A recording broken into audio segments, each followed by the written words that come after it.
tashqi ko'rinishida demak o'zgarish bormi? Bukchayish bormi?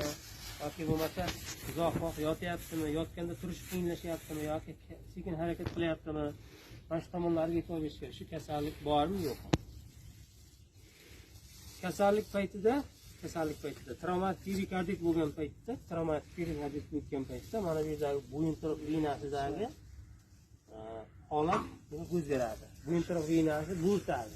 O'sha boya aytganimizdek, qon tomiridagi qonni yurakka to'liq qabul qilinmasligi va yurakda yana qolib ketaveradi.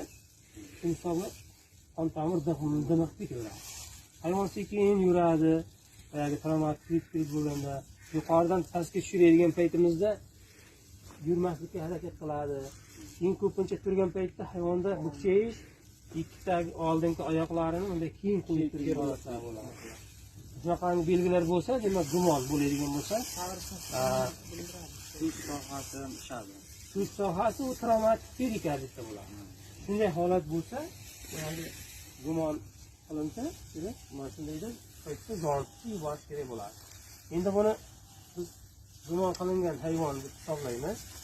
Magnitni zontni yuborish uchun hayvon tayyorlangan deb hisoblaymiz. Ma'lum bir vaqt och qoldirib, keyin uni yuborish kerak bo'ladi.